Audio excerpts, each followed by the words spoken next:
Pacific Day commemorations. Speech by Wing Commander Daryll Topp, retired. Distinguished guests, returned servicemen and women, ladies and gentlemen, boys and girls. It is an honour to be here today to commemorate the 76th anniversary of the victory in the Pacific. The original declaration of the first VP Day was on August 14 and August 15, 1945.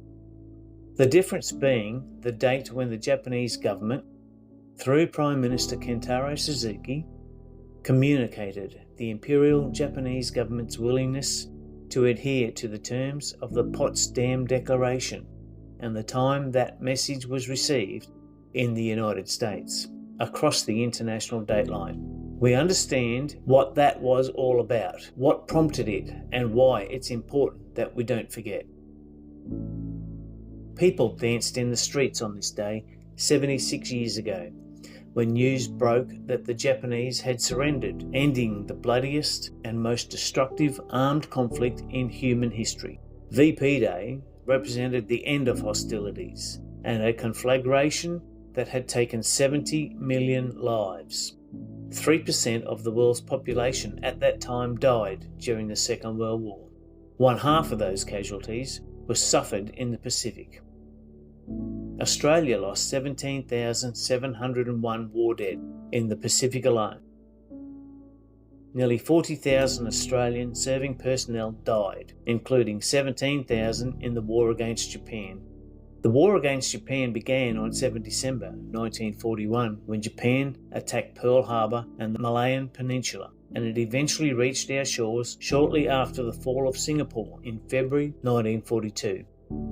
More than 80 raids were launched against Northern Australia from Broome to Townsville, including 60 against Darwin alone. Some 240 Australians died in the first Darwin attack on 19 February. In Japan, the dropping of 2 atomic bombs, more than 100,000 people were killed, and around a quarter of all Japanese servicemen also died in that terrible conflict. Royal Australian Air Force, or RAF in short, personnel trained and served around the world during the Second World War. RAF airmen were among the first Australian servicemen to deploy overseas in support of Britain when the war began. When it ended, the RAF was flying operations against Japanese forces in the Southwest Pacific. The RAF was in action against the Japanese on the day the Pacific War began. Australian airmen fought in defence of Malaya, Singapore, the Netherlands, East Indies, present-day Indonesia, and Rabaul in the Pacific War's opening months, and by mid-August 1945, the RAF had played a significant role in the campaigns over Northern Australia, Papua and New Guinea, the Solomon Islands and Borneo. One of the decisive engagements in the Second World War has been the Battle of the Bismarck Sea, fought in March 1943. The battle saw a combined force of Australian and American aircraft destroy a Japanese convoy of ships attempting to deliver nearly 7,000 troops to the port of Lae in New Guinea. The Allied success in the battle effectively secured the New Guinea land campaign that had witnessed brutal fighting on battlefields such as the Kokoda Track in 1942, leading it to be described as a land battle fought at sea and won in the air. After March 1943, the Japanese did not seek to reinforce its land forces in New Guinea in large numbers. General Douglas MacArthur, Supreme Commander of the Southwest Pacific Area, called it the decisive aerial engagement of the war in the South Pacific area.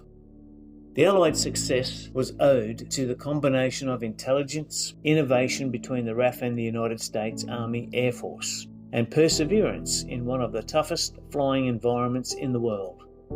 There is no understating the impact this event had on the lives of those involved, as well as on the history and heritage of the RAF.